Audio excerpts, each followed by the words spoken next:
War Eagle Auburn Family, welcome back to another edition of Auburn Family News and Discussion here on E2C Network Live.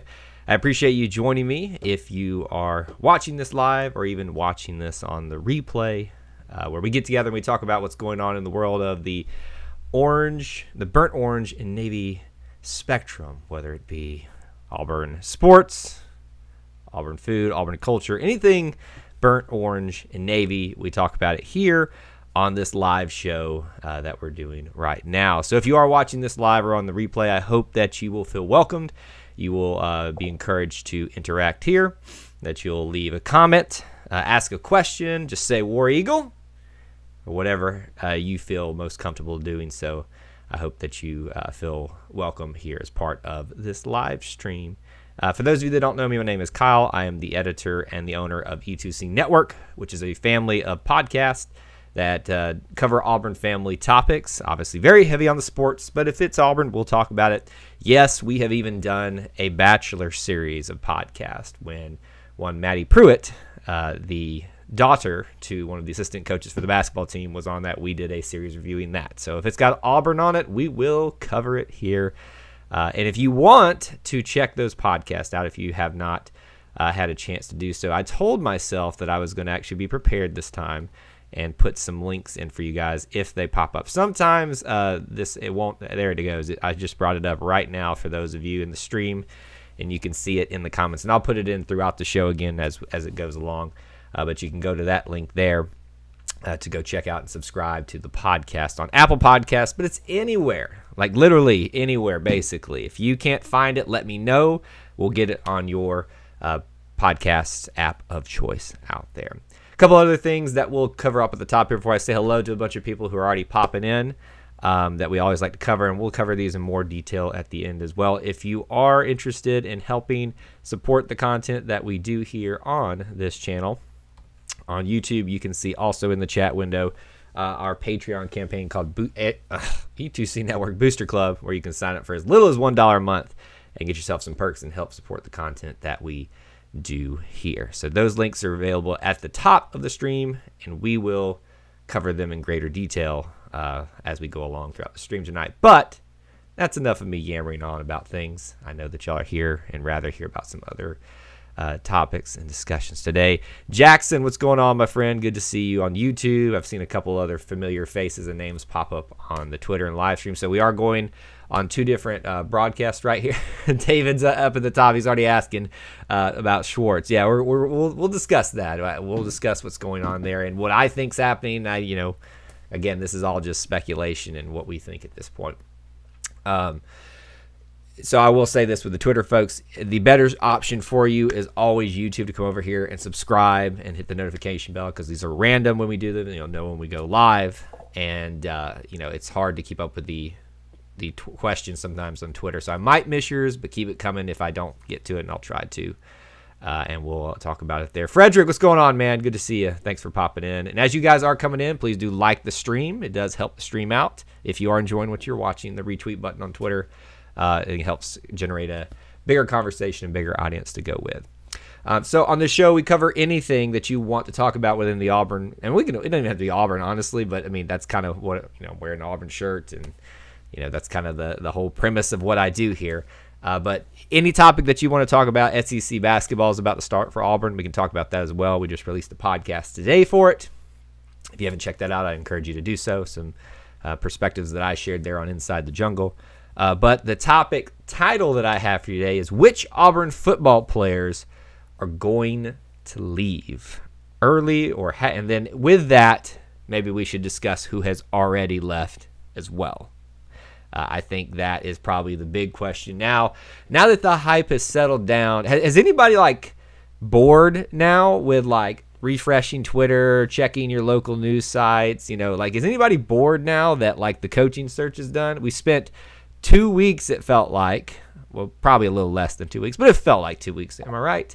Just searching and searching and searching for what's going on. And, I kind of need a little bit of spice in my life at this point. But yeah, so we can talk about who has already transferred out either early in the year or has just now started, who might be coming in, and we'll talk about it from there. Now, David has a different perspective on that silence. He says beautiful silence. In some ways, yes, it is. In some ways, it's not. Frederick asked, any word on Cooper? Not necessarily on the football topic there, but we can talk about it. I have not heard any word on it. I did talk about it yesterday where I kind of followed the chain of progression of what you've seen happening with obviously him not even being able to sit on the bench, to being on the bench, to now practicing again with the team, to now warming up with the team, to Tyrell Jones deciding to leave the team as the backup point, was the starting point guard, became a backup point guard, and then even less pretty much, and then moving Alan Flanagan into that role. That tells you a couple of things, doesn't it? Either they're really comfortable with Justin Powell and Alan Flanagan for this year, or they're hopeful that Sharif Cooper will be able to play this year. So it tells me a couple things, but we'll see what happens. Wiz Dragon says, I have not gotten bored yet. I'm still waiting on coach's new staff. I think you're probably going to have to wait a little bit. Yesterday, I speculated that we might get some movement in the offensive category before then. I wouldn't be surprised if we got some like lower level staff announcements that he's bringing over with him before then. But I've kind of cooled on personally as of today the getting an offensive coordinator direction at least before the bowl game is over. I mean, we're 2 days. I mean, think about that, folks. We're 2 days away. 3 days away, excuse me. I did my math wrong there. 3 days away from the Citrus Bowl down in Orlando, Florida, which is really just crazy at this point. And Auburn has only had 3 practices, I think. So I'm a little bit concerned about that. Is anybody else concerned about that? That we just started practicing for the bowl game this week, and it's on Friday. I mean, I know they've been in, film sessions and stuff like that. They've been working out still and all that stuff. Like, I get that, but it's just a little bit, it's a little bit concerning. Jackson's a little worried. It seems like he says. I'm definitely concerned on my end. Hey, by the way, let me give a quick shout out to all of you on YouTube. We, as of me going live here, we were at 399. I suspect that maybe we, if not already, will hit over 400 subscribers by the end of this live stream. And that is a huge part to all of you really locking into what we're doing in here on the YouTube channel. And I hope that you're really enjoying the content that we're putting out here. But big thanks goes to you all here and being part of that. And Jackson said he is very worried. Northwestern game should be interesting. Do you know if everyone is practicing? So I guess this kind of leads into the topic that I wrote up here on the title, right? Which Auburn players are leaving early. I don't know that everyone is practicing. And when you ask that question nowadays, you have to ask, are they not practicing because of COVID, or are they not practicing because of discipline issues, or are they not practicing because they're leaving? Kind of and it's all within that spectrum, right? You kind of have to play all the angles on that. Let me just say this. I think we all forget that Auburn, not just Auburn football players, but celebrities and people, public figures, right? And I think that Auburn and college athletes fall into that category, probably whether they want to or not. They read what we say, how we act, and sometimes they like to have a little fun with us. Do you remember how everybody got all on a lane train because Anthony Schwartz typed in a couple of choo-choo trains emojis on his Twitter account or whatever social media it was on? And then I think some other players posted like a GIF of a train and stuff like that. They may have wanted Lane Kiffin, but I think what we've seen is that this coaching search didn't really matter what they want, because if what they wanted, we'd still have Coach Gus Malzahn.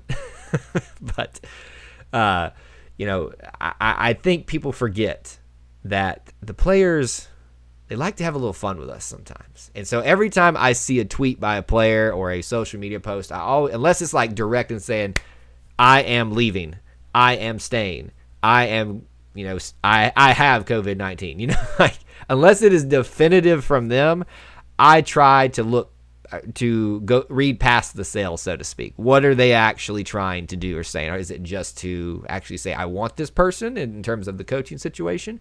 Is it actually that I'm leaving? Or am I actually trying to just stir some people up? I don't know. Wiz Dragon, I remember when we first started just posting random videos up there. We put some of the podcast episodes up, and I've debated whether we should do that again up here. Right now I say no, but obviously you guys can kind of dictate what we do. But yes, I do believe you were one of the first ones, and I'm very appreciative of that. Not will he leave, but should Shorts leave, would instantly be debatably the fastest man in the NFL. Well, do you remember, David, when Tyreek Hill challenged Anthony Schwartz on social media, or the other way around, whoever challenged too, and we could actually legitimately see that now, right? Wouldn't that be funny?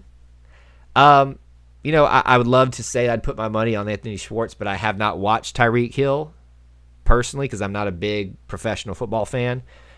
So I don't want to just sit here and say definitively that Schwartz is the fastest person and would be the fastest in the NFL, but he'd be one of the fastest. I feel that's if not top 5, top 3. I would feel 60% confident saying he is one of the top 3 fastest if he were to walk into the NFL today. Just knowing how fast the man really is, right? I mean, he's a blur. He's a freaking blur. So, should he leave early is a different question. Just because you're the fastest man in college football, arguably one of the, fastest in the NFL if they were there right now, just because you're fast doesn't mean you leave. Have you checked out his size? Now, look, I know that he's probably slightly taller than me, probably slightly bigger than me, so I have no room to talk personally comparing myself to him, which is not what I'm doing here. But I do not think that Anthony Schwartz personally is ready for the NFL. Personally. Now, if he wants to go and compete on special teams and work his way up onto the starting wide receiver squad after he puts a little bit more meat on him, then yeah. And I'm not saying that small guys can't be successful as wide receivers or anything like that. They can, but you just don't traditionally see that, right? At least to start off with. So I do think that maybe, just maybe, in my personal opinion, it's too early for him to go. But whether he wants to stick around for a coaching change, especially when you were brought in to run a particular system and you have found your niche in that system, I wouldn't blame him, would you? What about you? How about this? Let's ask the room real quick. Poll Twitter, YouTube right now. Yes or no? Should, not do you think, in your opinion, should Anthony Schwartz leave for the NFL? Let's see what you think. And I'll try to catch them if they come up quickly over here. David says both Tyreek Hill and Anthony Schwartz could outrun Lightning. I agree. I agree. Roy Copeland, War Eagle, where are we on basketball? Are we in the middle of the SEC? Pack better. I get a little bit of a topic change, but we can cover that here as well. And then what do you think about Jabari Smith coming to Auburn? A couple of answers coming in and to my question about whether Anthony Schwartz should leave. No, not yet. I don't think. I mean, obviously, if we're being honest here, it's a little bit selfish, right? we don't want him to leave. So if we're being honest, that's what this is about. But I just don't think it's time. Frederick, let me come back to that. I'll come back to the whole coaching staff look like in your view. I did cover some of this yesterday, but we can come back to that. But let me address this here, even though we do kind of stay on one main topic. We can bounce around a little bit. We had 2 basketball questions here. Roy did ask, where are we in basketball? Now, I did release a podcast today, so I'm going to plug away when I have the opportunity to. So our podcasts are on Apple Podcasts. You can search E2C Network, and it's a network, so there's several different podcasts on it. The one that I am on personally is Inside the Jungle, where we talk about Auburn men's basketball. I broke down the upcoming SEC schedule and kind of my perspectives of where we are now, where we might be going forward, and some confidence levels and things like that. So I think you might want to check that out, but I can kind of give you a brief summary here. AU on Twitter says, in reference to the question about Schwartz, should he leave early, says he needs another year, and I would agree with that one too. I would say right now, based off of stats and on paper, we're in the middle of the pack. But if you're just, kind of feeling the situation outright, it feels like we're upper middle pack, if not in the top tier. I think everyone can agree on paper and on performance. Tennessee and Missouri are far and away the best two teams in the SEC right now.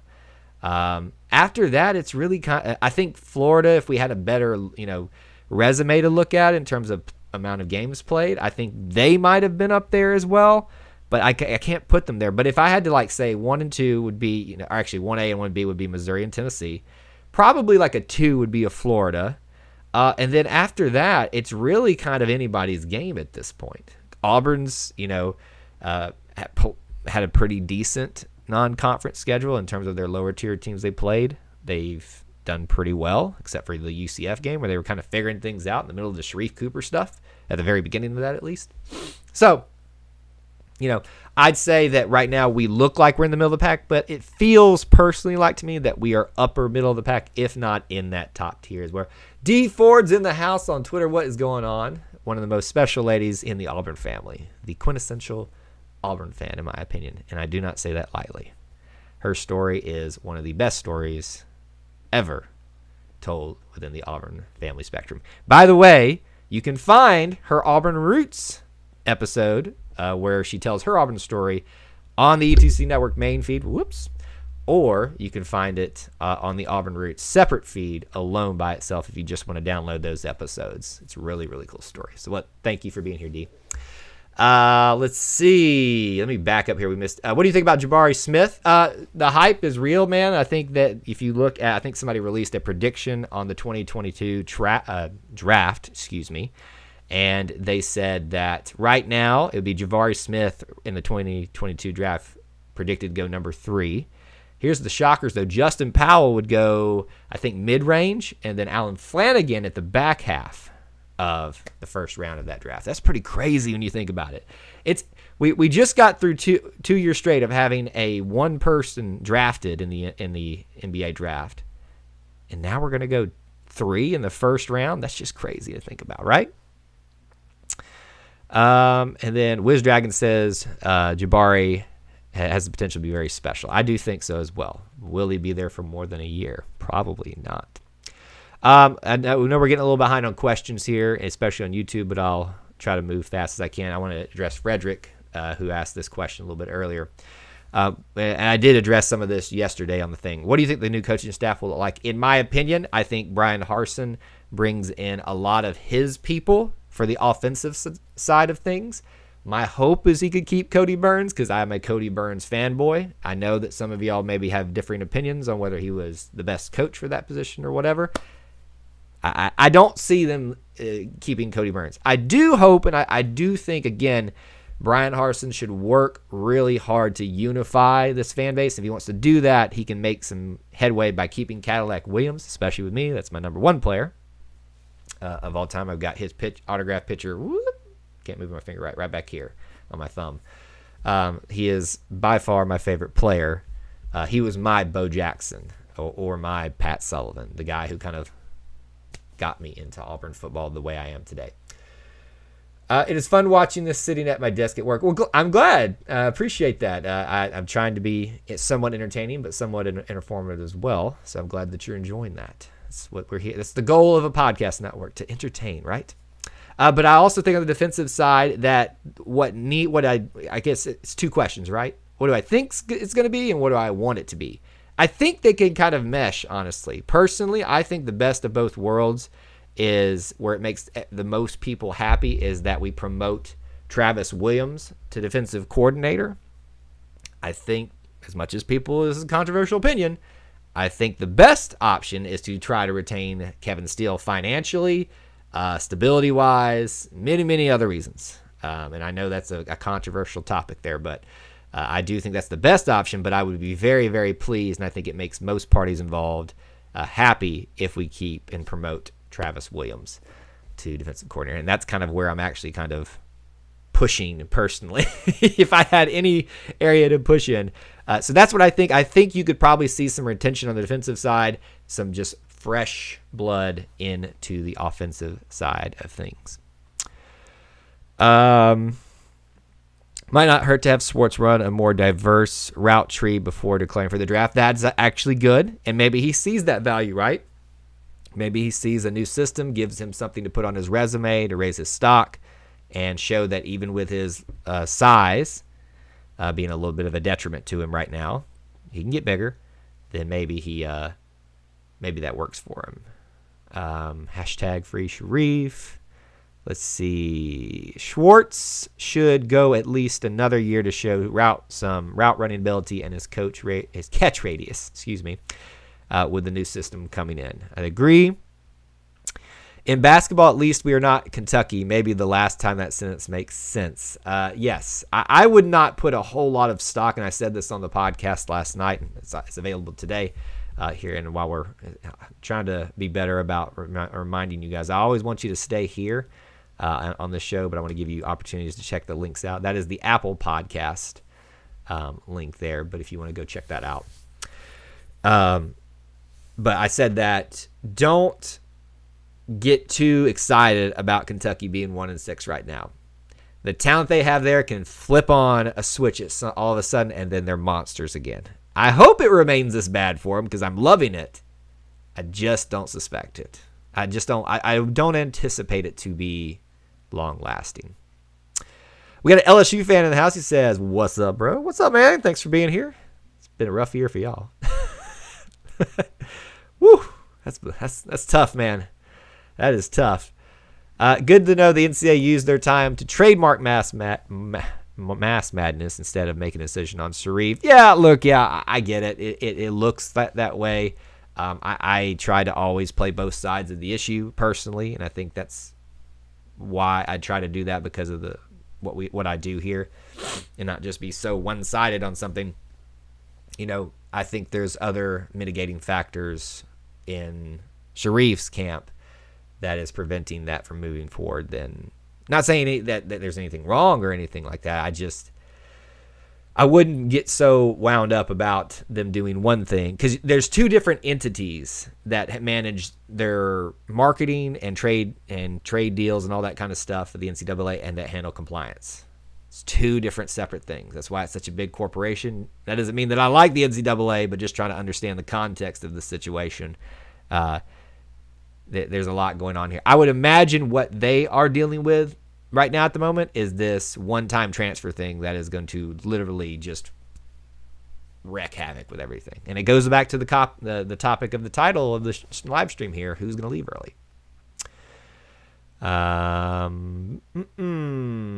If Seth and Schwartz leave, do you think Kobe Hudson and Capers would be a good fit? We haven't seen enough of them, honestly, to really feel comfortable with how they slide into that role personally. At least that's my opinion. I don't know how I feel about it personally.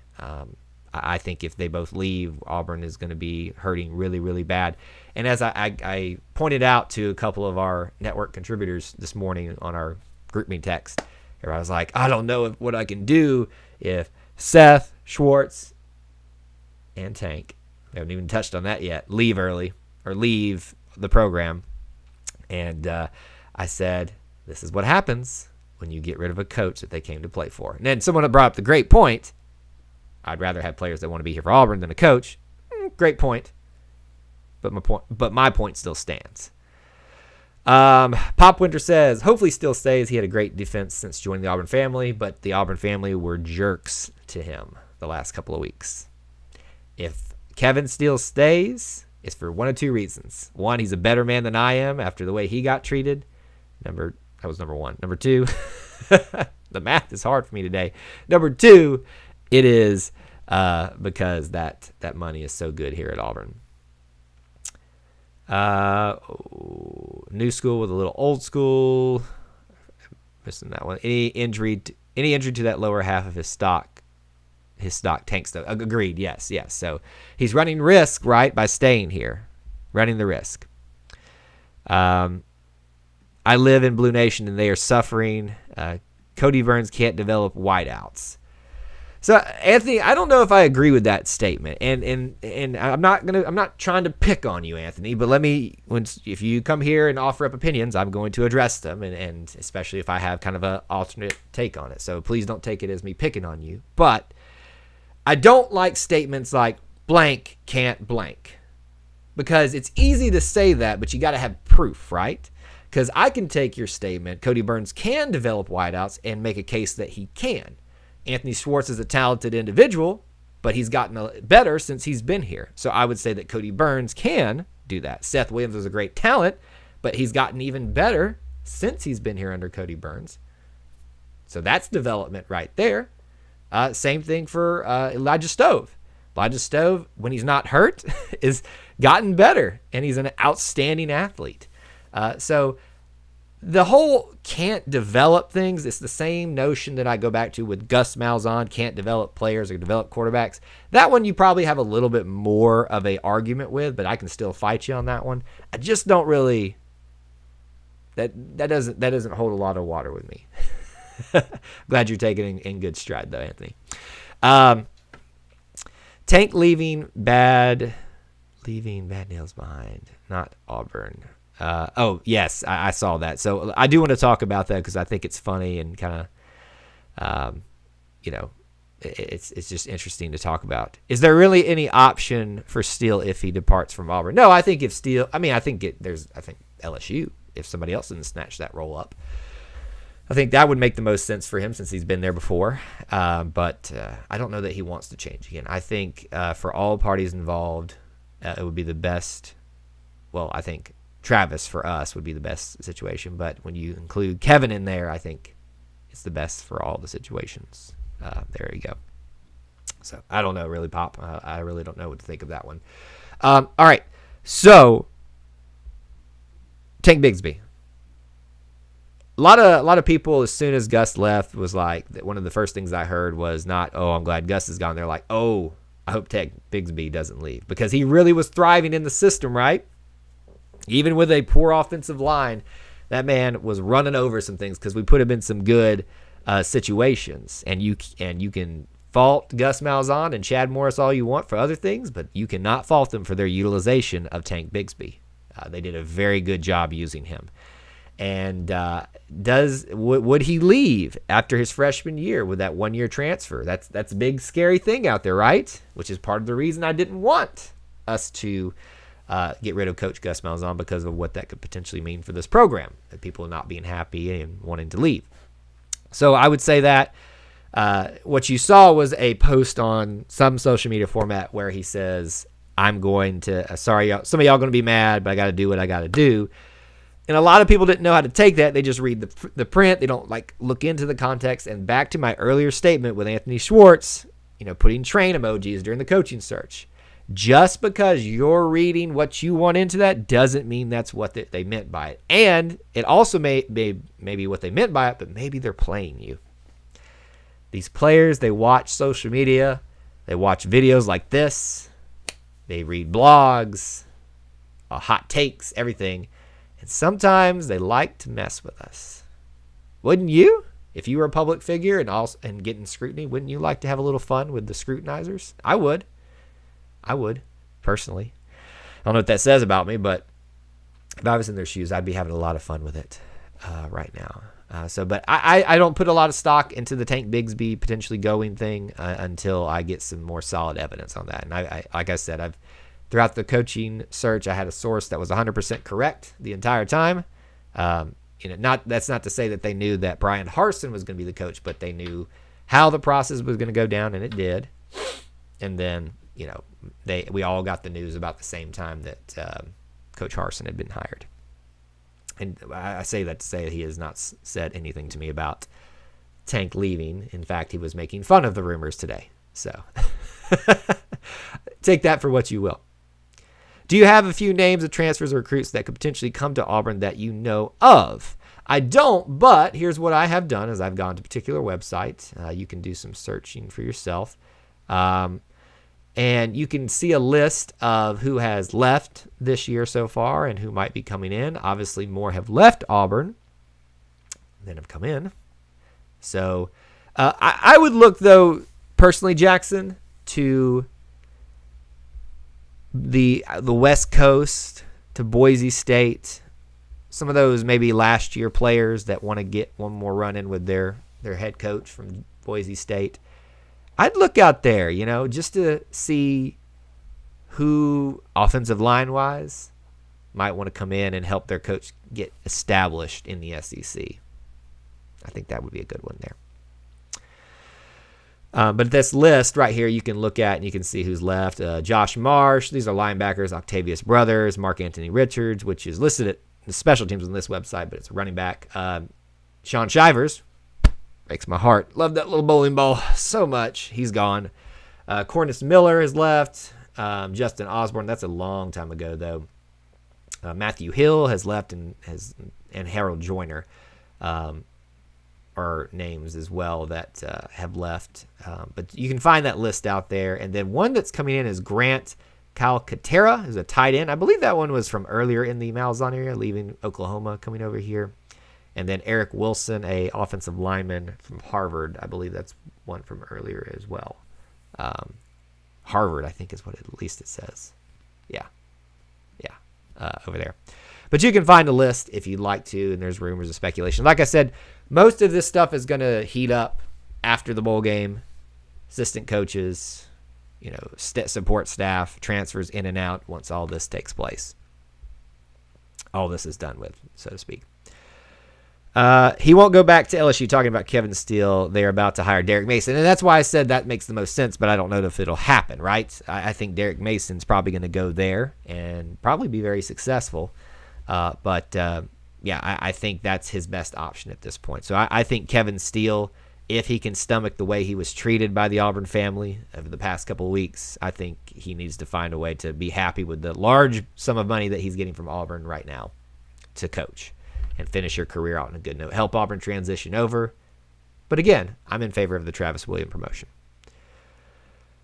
Was Duke Williams one of the most talented, underachieving wideouts in Auburn history? It's a good question, right? And what do you mean with that question, David? Do you mean underachieving personally for himself or because of coaching? Because I think some people try to point to that one. I'm not saying you are, but some people try to point to Duke Williams as a lack of coaching and development.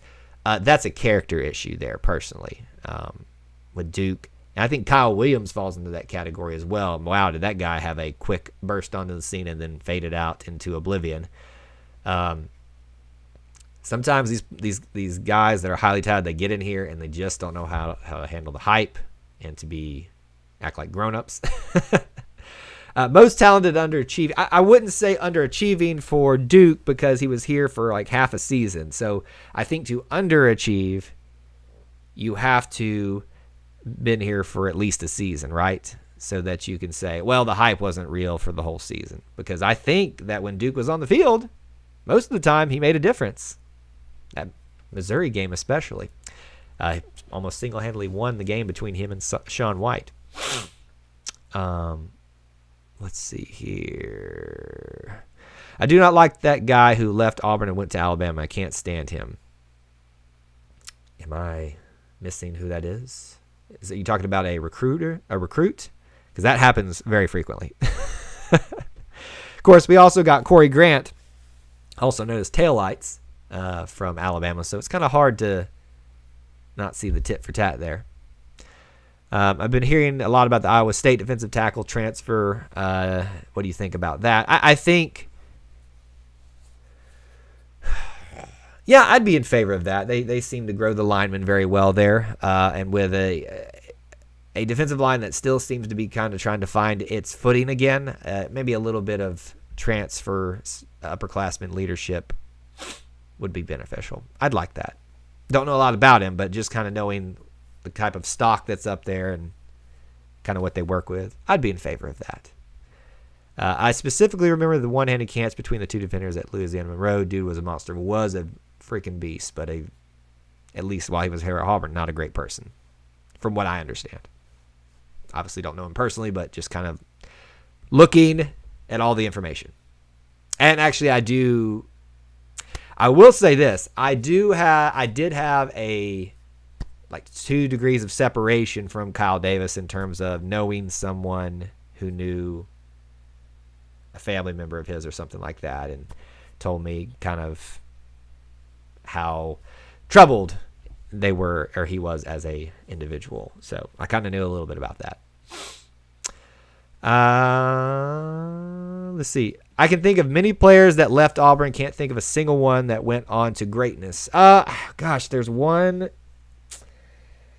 Gosh, I'm trying to think of him right now. I think it's a defensive lineman, potentially, that actually had a pretty good... Byron Cowart went on to Maryland and is now in the NFL doing well. So I think that's one that we kind of... I think it was a character issue as well, but I think he has since moved on. And maybe it was the best for both parties at that point. Malik. Oh, is that who it was? Duke Williams' attitude was his downfall. I agree, Plainsman Murph. First, I don't know if we've seen you here before.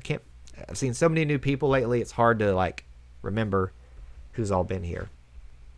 So sorry if I've missed you before. Let's see. Mainly Duke himself. Reuben Foster. Ooh, that brings up some names. But he never was truly at Auburn, even though he got an Auburn tattoo as a recruit. Samuel says the downfall of Bo Nix. What's that hot take about there? The downfall of Bo Nix. I don't know what that means. Hillbilly is here. What's up, man? War Eagle.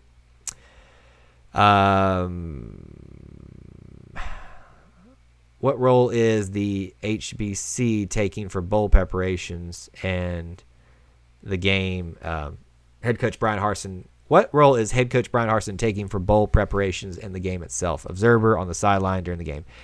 Personally, it looks like he's an observer, and it seems like from if you read into what he was saying in his press conference, that the assistant coaches, he recognizes the need to bring some of those assistant coaches along with him that are currently here. He basically said they're having a job interview. Pay attention to what he said. Players aren't the only ones trying to impress the coach. Coaches are too. We suffered in recruiting this year. Do you think it was a bad recruiting year for us because of Gus being fired, or it's just not a good recruiting year? So, great question, right? There's never a bad recruiting year, right? When you're the level that Auburn is, and in terms of it's just a bad recruiting year, it's just luck. I mean, obviously that can happen, of course. There's been years that are greater than others, but pretty consistently, Gus has been in the top 10. If not higher in his recruiting rankings. Usually I think it's if you averaged it out, I think it sits about 9 or 8. But that's pretty good recruiting considering he's recruiting against LSU, Georgia, Alabama, Clemson. Miami gets tossed in there every once in a while. That's pretty good when you're competing against that every single year.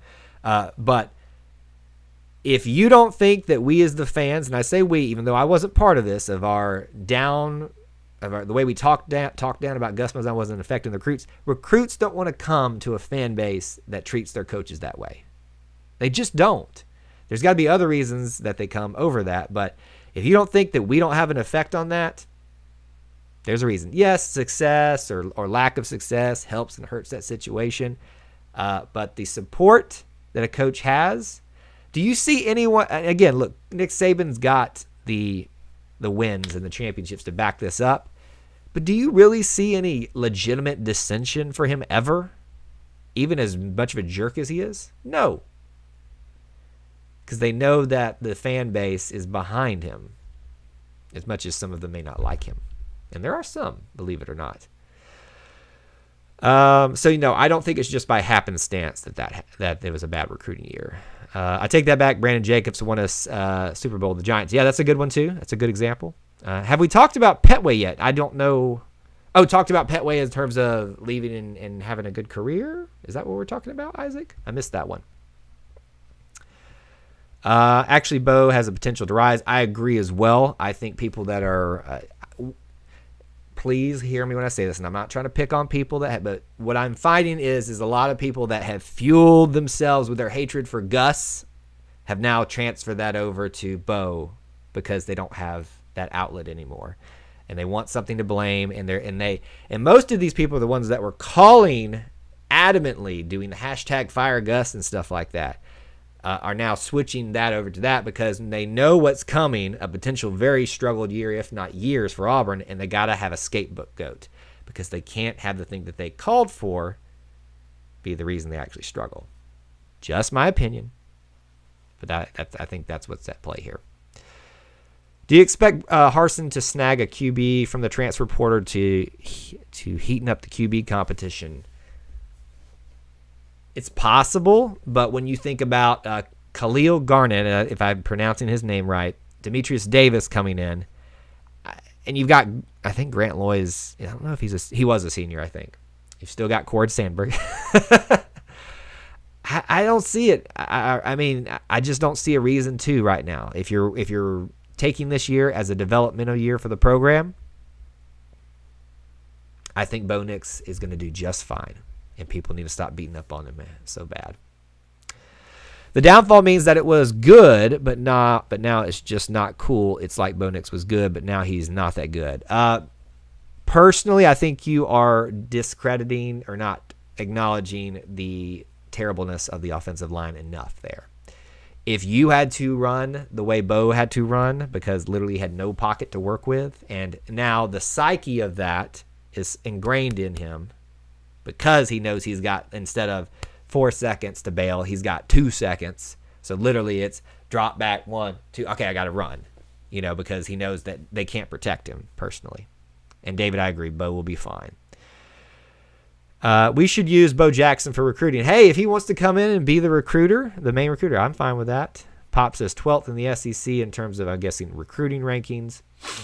Yeah, right now it doesn't look good, right? When you fire a coach and you have complete dissension against him, that'll do it for you. Have you watched Auburn in 2012? Have I watched Auburn in 2012? I did watch Auburn in 2012. It was not fun. Not cool at all. That's one of the most fascinating dynamics leading to the bowl game for me. We'll be interested to see and how the assistant coach's interaction with players may or may not change. Yeah. So, all right, let me address a couple things. We can take some last questions and comments here as we kind of round out our time here today. Again, our main topic was who was leaving. We kind of bounced around a lot, which I love. But, there's a lot of rumors and speculation. I would suspect, personally, Seth Williams is probably going to leave early. I would suspect that.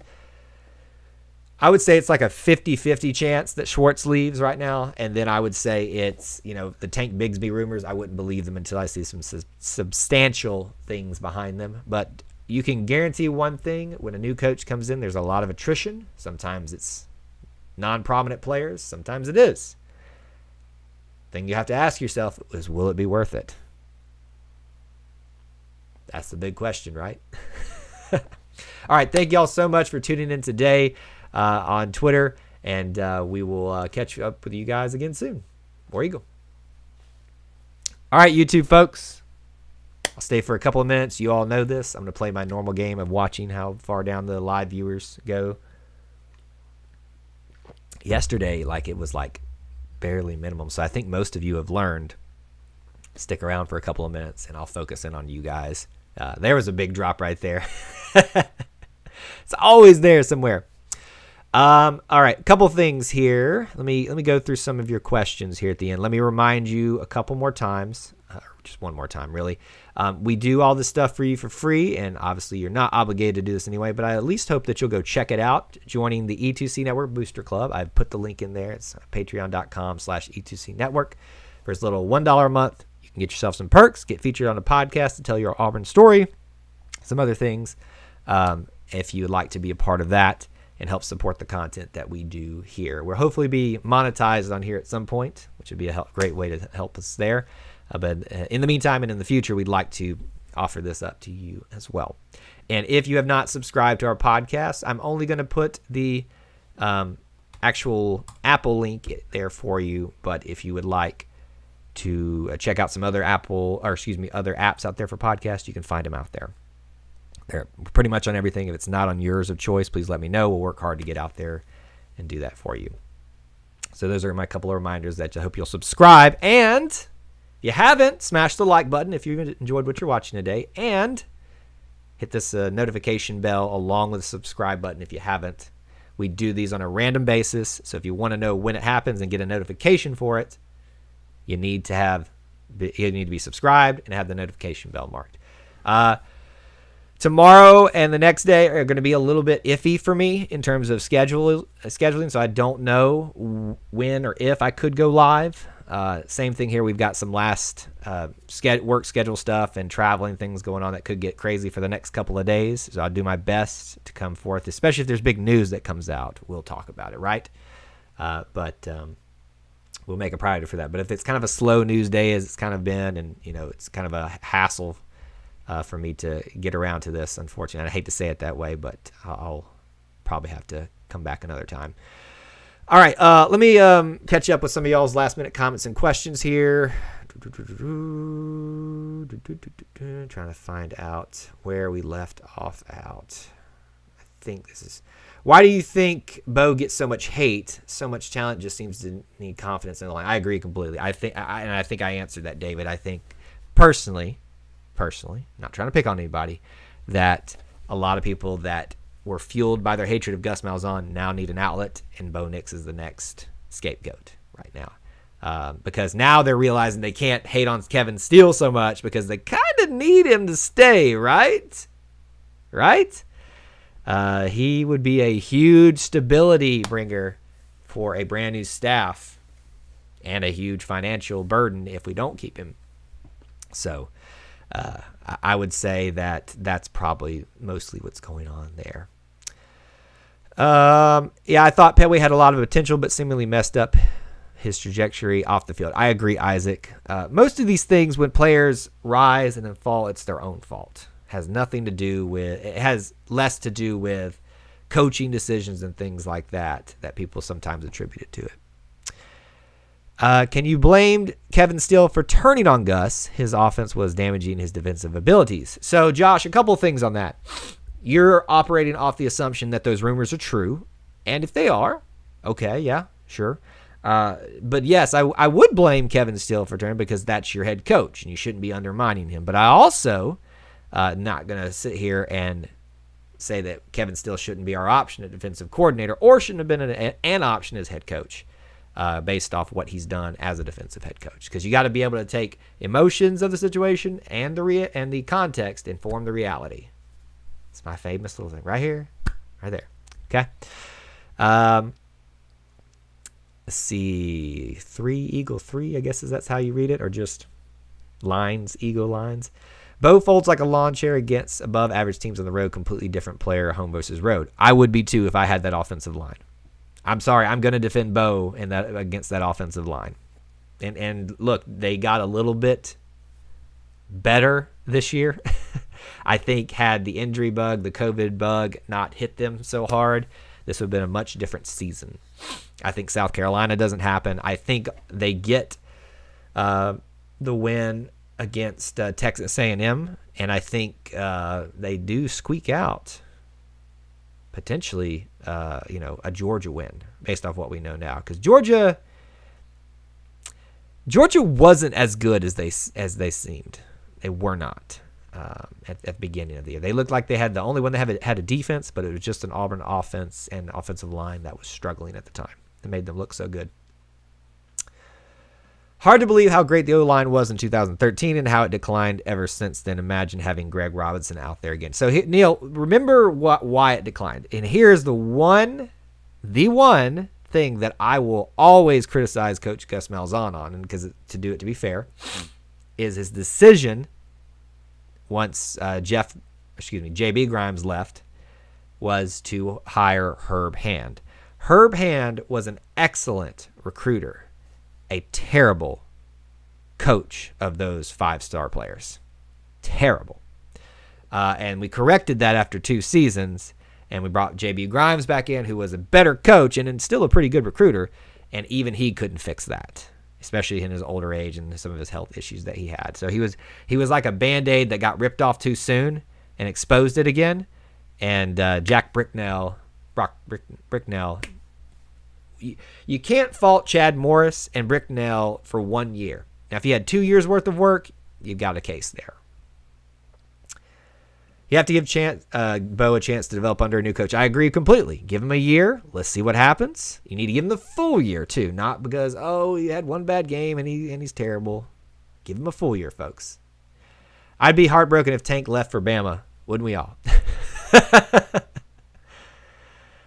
Sad that my last year as a student will likely be a slump year, but excited for the future with Harsin. I think you know there's reason to be optimistic. Look, as much as I disagreed adamantly with the decision to fire Coach Malzahn, I'm hopeful, I'm hopeful, but I also am able to look at the reality of what decision and how it's going to affect the program, and it's still my opinion that Auburn became Tennessee for the next decade, if not longer.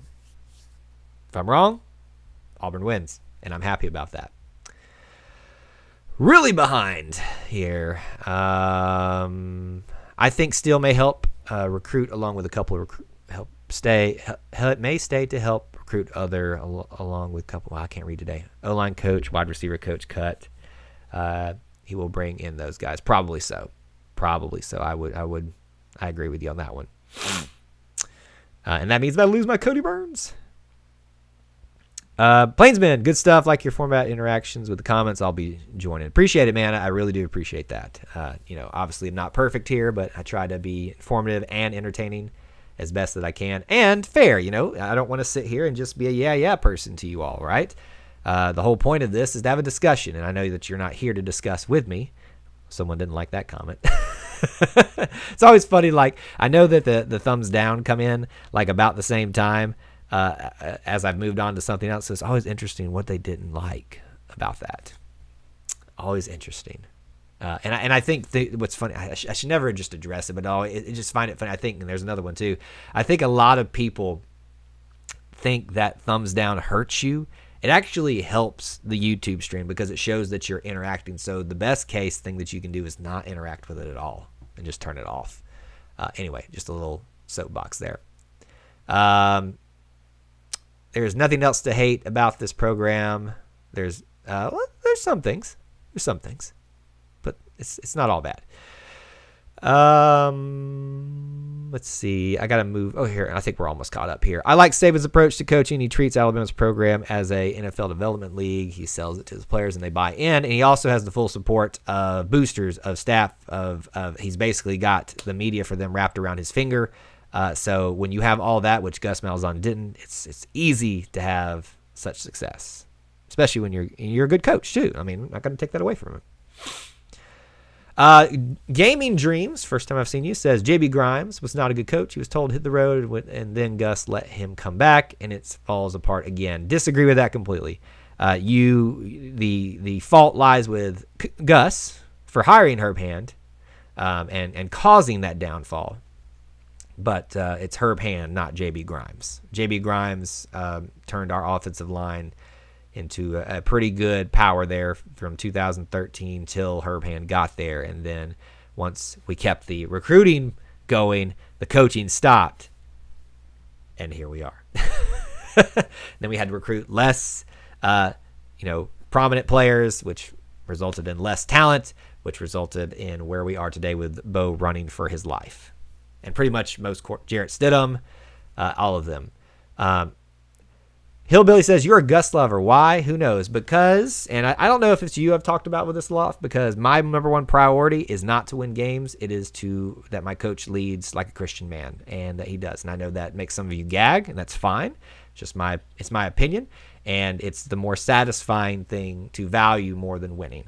And so that is why I am not a Gus lover, but I'm a Gus Malzahn fan. And when you've got a successful coach, to what degree we can debate, that leads the way that he does, and his program is a reflection of him, that is something to be extremely proud of in this day and age. Auburn's going to be the Tennessee. I'm out. Okay, well, bye, Game of Dreams. We'll make sure that we make sure you won't have a chance to come back to that one if you're going to be that way on the stream. Will Harsin be allowed to have 8 wins a season, or will he be fired after 2 years? I thought, by the way, I always find it really that just because I said one thing that they don't agree with, I'm not coming back. My gosh. Let's see. Will Harsin be allowed to have 8 wins a season, or will he be fired after 2 years? So that's the big question, right? We said what the standard that Gus had was 8 to 9 win seasons, and you go to an SEC championship every 3 to 4 years, right? Let's just kind of set that as a precedent. So if he doesn't do that, how long do we give him, right? Personally, as a fan of stability, he's my coach now, and I want the program to be stable. So as long as he is maintaining winning seasons and the program is a reflection of good morals and qualities, I don't know where he stands on Christian beliefs and stuff like that. So I can't judge him. Judge is not a good word. Grade him on that right now. But as long as the program looks to be in good order and we've got a lot of quality individuals coming in and out of the program, and he's winning, I'm going to be fine with him. Personally. Doesn't mean you have to be too. Isaac seems to agree with my sentiments on Gus. Glad you did. And JB was a great coach, great bad circumstance, and the health thing I think really didn't help him in those last couple of seasons here. We're going to let gaming sit there and be mad about all this stuff. I think he's left by now. Well, no, he's still here. So I'm just going to let him be mad about stuff. Skinny Boy Green, I hear you talking about how we're fussed about Malzahn. Okay, let's see.